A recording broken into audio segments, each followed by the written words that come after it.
So with the Firebirds update being released for War Thunder, it's time to take a look at all of the various armoured vehicles that have been added to War Thunder in the update. And we're going to start off with the American tech tree, which has got two new vehicles, the T-77E1 and the Skink. So we'll start with the T-77E1. This is basically the M24 Chaffee, but fitted with a new, slightly less armoured turret. And it's fitted with 650 cal machine guns. So it fires the standard ammunition types. You've got your common, API, armor-piercing incendiary tracer, and it's got a crew of 4. So you've got your driver and machine gunner in the hull, and you've got your commander and gunner in the turret. And the commander can also fire the main armament if the gunner is knocked out, which is something that might happen because you don't have a roof, or entirely a roof. You've got these plexiglass observation domes which are not armoured in the slightest. So any explosives there, or even stray machine gun fire, can knock out those 2 crew members. Although it seems like the gunner is a little bit lower down than the commander, so should be in theory a little bit more protected. But this will be a very decent addition to the American tech tree because, of course, America's been needing additional anti-air vehicles for a very long time now. And it's good to see that Gaijin is making moves to fix that problem. And the Skink is another vehicle that was added, which also fixes that problem a little bit, because there was a massive gap between the M42 and the M163. So that gap has now been filled by the Skink, and we are told that more are going to be added in the future. And of course, the Skink is very similar, well, basically the same as the British variant. So you've got a decent amount of armour, 5-man crew, 4 20mm Polston cannons, top speed of 19.9 miles per hour, and it fires high explosive tracer and armour-piercing tracer shells. It's not very good against enemy vehicles, but against aircraft it will do decently well. And again, this is a good addition for the American tech tree. It probably should have been added to the American tech tree a lot earlier, but it's good that it has finally made its way to the US tech tree. And then moving on to the Germans, they got 2 new vehicles, and the first of these is the Lux A2, which is coming in at battle rating 7.3, so the same as the Weasel, and it comes between the Weasel and the Gepard. So this is technically in the anti-air lineup, but this is a recon vehicle. So it's fitted with a 20mm cannon, firing your HVAP rounds with 37mm penetration at 500 metres, or can be upgraded to the DM63 APDS round with 45mm penetration at the same distance. You've got smoke grenades for concealment, thermal vision device for the gunner, and night vision for the commander and driver. Not particularly well armoured, but it is a recon vehicle, so that is to be expected. Only maxes out at about 26mm for the turret and 23mm for the hull. So, yeah, like I say, only really good against autocannon fire, and not even then, to be honest. It's got a pretty good top speed, so you can go 56 miles per hour going forward and backwards on 4 gears, and you've got a crew of 4. So you've got your commander and gunner in the turret, and you've got a driver at the front and a rear driver, technically classed as a machine gunner, but he can drive the vehicle as well. And again, this is a pretty good addition for the German tech tree. So you can take this out with your M48A2 or your Leopard 1, or you can even take it out with your World War II vehicles, but you would have to up-tier them a little bit, which could be a bit of a problem. But obviously, it is a good counterpart to the Weasel. Technically faster, but of course it is a bigger vehicle. But with the 2 additional crew members, it should be a little bit more survivable in some respects. And the other vehicle is actually folded with the Roland 2. And this is coming in at the same battle rating as the Roland 2, so 10.3. And this is basically an East German variant of a Russian vehicle, the Russian Osa. And so quite a few of these have been added in this update. I think something like 4, Germany, Russia, Britain, and Italy. And they're all pretty similar. So it's got a tracking radar director, so got a range of 25 kilometers. It's got your search radar with a range of 35 kilometers. You've got 5 crew. You've got your driver and commander at the front here, and your gunner, loader, and machine gunner at the back here, or at the centre to be more precise. It fires the 9M33M3 missile. It's got a range of 10.3 kilometers, and it's SAT-CLOS guided. It's got virtually no armour, and it's structural steel, so even less effective than, regular armour. But there is a bit of armoured glass, which might help in some edge cases. You've got some internal modules like the FCS module here, but again, there's no armour, so I can't imagine a situation where that gets damaged, but you don't lose the vehicle itself, except for maybe in a very bad strafing run. It's got a top speed of 37 miles per hour going forward on 10 gears, or 6.1 miles per hour in reverse on 2 gears. So decently mobile, but it is a very big vehicle. I think this is technically an amphibious vehicle as well, but I haven't been able to test it, but that might, provide a few tactical options if it is amphibious. And yeah, this seems like a decent addition to the German tech tree, because this was used by the East German army, so, it does fit in the German tech tree. And because it's folded with the Roland 2, if you don't fancy getting it, you can just skip straight past it, which is a pretty useful feature. Then moving on to the Soviets, they got two new vehicles. The Osa, so again, this is the Osa AKM. So pretty similar to the German variant, so same crew members, fires the same missile. Seems to have broadly the same tracking radar and search radar. Maybe some minor differences on here somewhere, but I can't see any at the moment. And that's coming in between the ZSU 23-4M4 and the Strela. So it's actually the same battle rating as the Strela, but because it's not folded, you can't skip past this, unfortunately. And the other vehicle is the Object 140, which is a pack vehicle coming in at 8.3. So this has a slightly more effective gun than on the T55A. So it's got about 47mm more penetration at 500 meters with the APC-BC round, or about 40mm with the APDS round. So, like I say, more powerful, even if marginally so. It can also fire Heat FS with 380mm penetration, or your HE shell with a maximum of 33mm penetration. It's got a 2-plane gun stabilizer, which is pretty good when firing on the move. You've got your 14.5mm KP-VT machine gun on the roof here for against enemy aircraft or lightly armoured vehicles, because it does have pretty decent penetration. 46mm penetration at 100 meters, so yeah, very good against lightly armoured vehicles. You've got a rangefinder and a smoke generating system, but no smoke grenades, no thermal vision devices. You've got a crew of 4, so your driver down in the hull and your gunner, commander, and loader in the turret. Got 3.5 to 7 times zoom for the gunner, 5 times zoom for the commander. And it's got a top speed of 34 miles per hour going forward on 6 gears and 5 miles per hour in reverse on 1 gear. So this seems like it'll be a decent vehicle. I don't think it'll be a hugely popular one, but, if you do get it, it'll do decently enough. And you can take it in your lineups with your T55A, your T10M, possibly even take it with the BMP2 or IT1 if you're not afraid of up-tiering it slightly. Yeah, it would be a decent enough vehicle, but I don't think I'll be buying it myself, to be honest.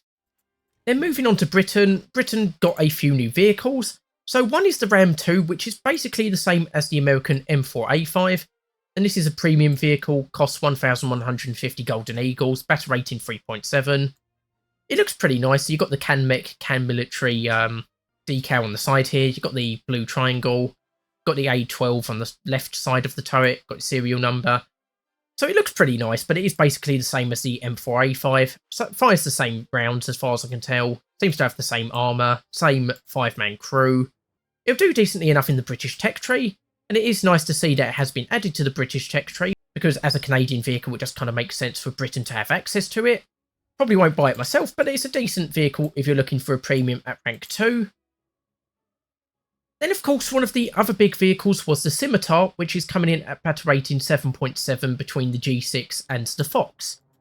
And unfortunately, there seems to have been a few changes compared to the dev server.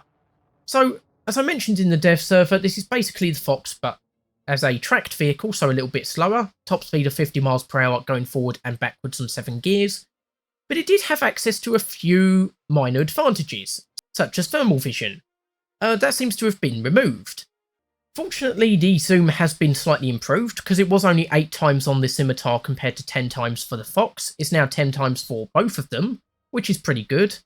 Doesn't have a gun stabilizer, which is a bit unfortunate, but it has the same gun and rounds as the Fox. So you've got your semi-armor piercing incendiary shell with 42mm penetration at 500 meters, or your APDS round with 95mm penetration at the same distance. You've got smoke grenades that you can use. Got very limited aluminium alloy armour, which isn't going to be particularly effective, though the sloped areas might protect against some autocannon fire. The turret is a little bit more heavily armoured, so again, might protect against some autocannon fire from a distance, but regular tanks are going to deal with this pretty easily. And it's got a crew of 3, so you've got your driver in the hull and your commander and gunner in the turret. And so, yeah, this is a good addition to the British tech tree, one I've been waiting for a long while. It's a shame that it's lost the thermal vision devices, which does put it at a bit of a disadvantage. Maybe we'll get them back in the future, or maybe it'll come in another variant, like the upgraded scimitar. And yeah, I'm not entirely sure why they got rid of it in the first place, or why they even added it in the first place if they were getting rid of it so easily, but I think it'll still be a decent enough vehicle for the British tech tree. And then lastly, the British also got the OSA, so the OSA AK, which is a variant used by India. Coming in at battle rating 10.3, again, broadly similar to the Russian and German variants, 5 crew, same radar, director and search radar, fires the same missile. Like I say, basically the same as those previous vehicles. And this is coming in between the Stormer AD and the ADATs. And it's the same battle rating as the Stormer H3M. I'm a bit mixed on this one because, of course, technically it is used by a Commonwealth nation, but we do seem to be getting a bit of a trend of Russian vehicles being added to the British tech tree by the back door of, what India's used. And yeah, it does seem to take away from the uniqueness of the British tech tree a little bit. And to be fair, this is a problem with many tech trees at the moment. I'm probably going to sound like a broken record on this, especially later on when we look at France. It'll do decently enough, but like I say, a little bit mixed on its addition to the British tech tree. Then moving on to Japan, they got the ICVP at rank 7, battle rating 9.7, between the Type 87 and the TKXP. So this is a recon vehicle again, so it's a wheeled vehicle, so it's got a top speed of 62 miles per hour going forward in 5 gears, 22.5 miles per hour in reverse on 2 gears, so pretty good, pretty speedy. And you may notice that the 3-man crew is not placed anywhere near the turret. Well, not in the turret at least. So you've got your driver right at the front here, and the gunner and commander are underneath the turret. So in theory, they are a little bit more well protected, because if you take a shot to the turret, you might lose the gun, fair enough, but your crew should in theory be a lot better protected. However, despite being housed within the hull, it doesn't have the best armour in the world either. So you've got some sloped armour at the front here, which is pretty well sloped, but it's only 20mm. Will help against autocannon fire, but against full caliber tank shells, it's not going to stand up very well. The turret itself is not massively armoured. You've got a little bit of external RHA on top of 25mm RHA. So again, full caliber tank shells will go straight through that. The lower hull front is 35mm with 30mm composite screen on top of it, but the composite screen only really helps against heat shells and the like. And you've got a little bit of composite armour on the side here, but again, it's very lightly armoured. It's just not going to stand up very well against most enemies that attack you from the flanks. And as you can see, there's lots of spall liners inside as well, and RHA, which should help with protection a little bit, which is always welcome. The gun has been stabilised, so you've got a 2-plane gun stabiliser, and it's the Bushmaster 2 Mark 44 cannon, so it fires your default APDS round, 81mm penetration at 500 metres, or your APFSDS round, 110mm at the same distance. So a pretty effective gun. And you've got thermal vision devices for all of the crew members, which is pretty welcome.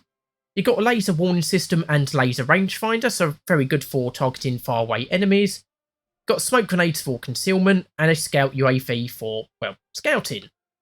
And so, yeah, this seems like it would be a very good addition for the Japanese tech tree.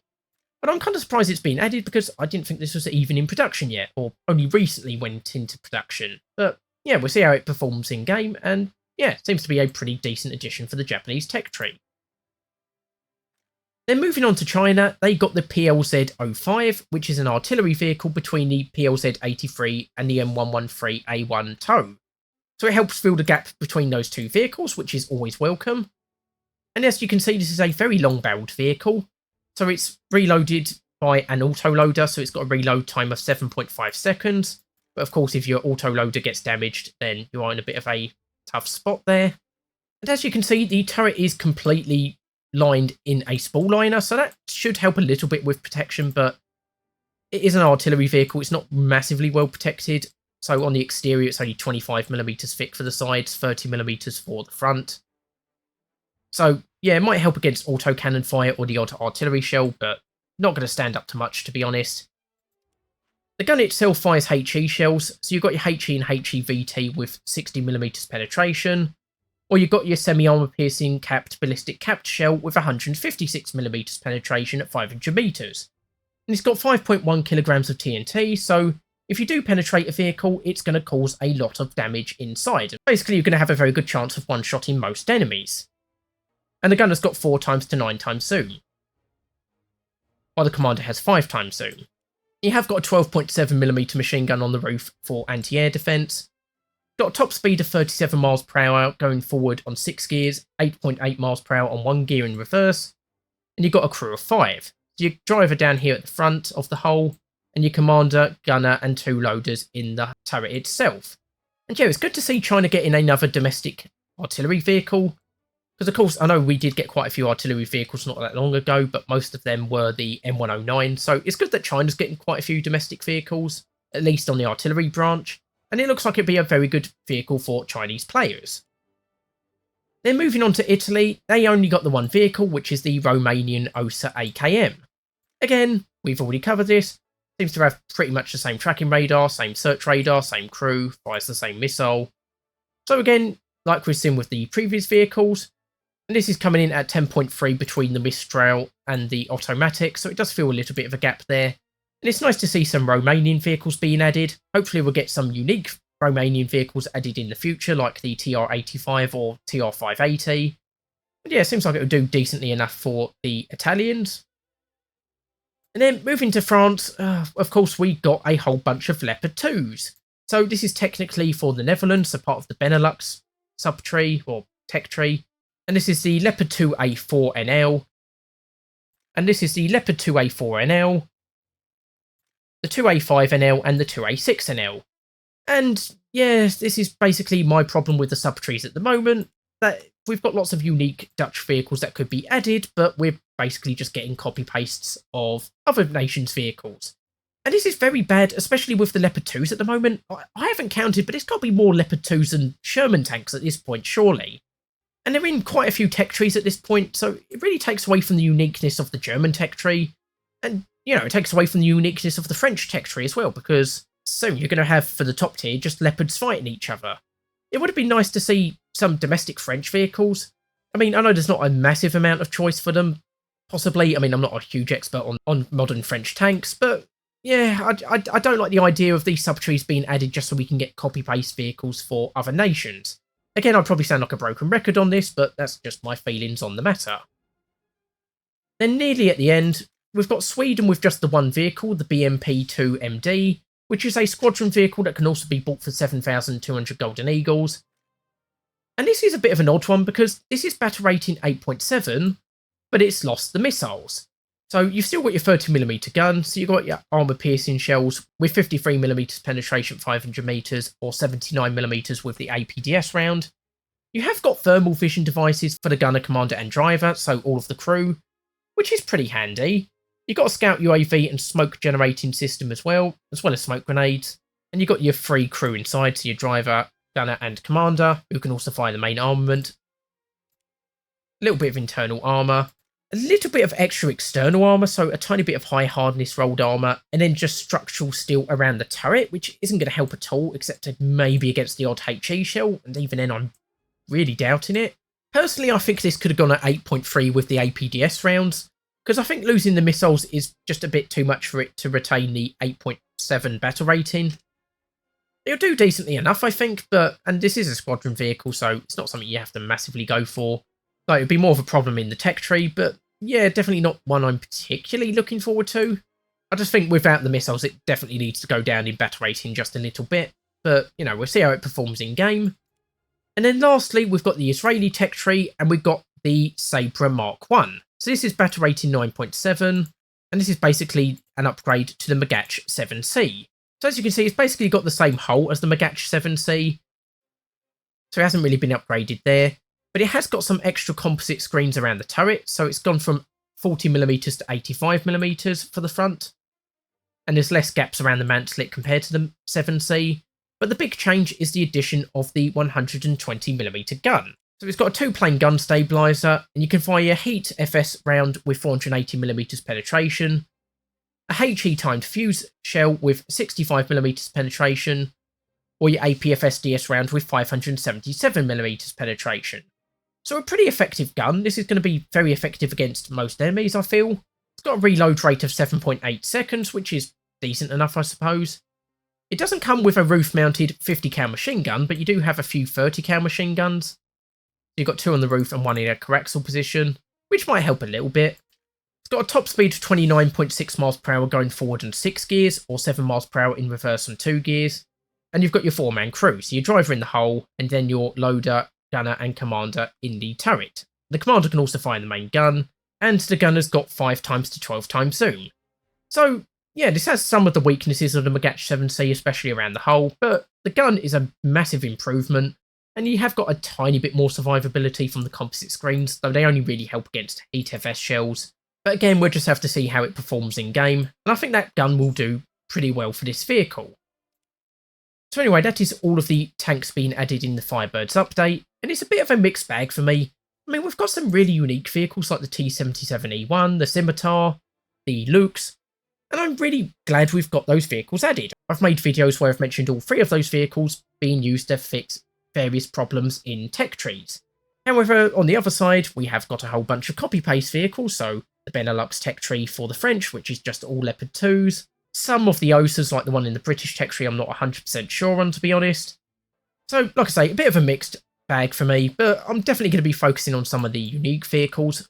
Definitely can't wait to try out the Scimitar, and I'll probably go back and try the T-77E1 at some point, just so I have got a more effective anti-air vehicle in the lower tiers for the Americans.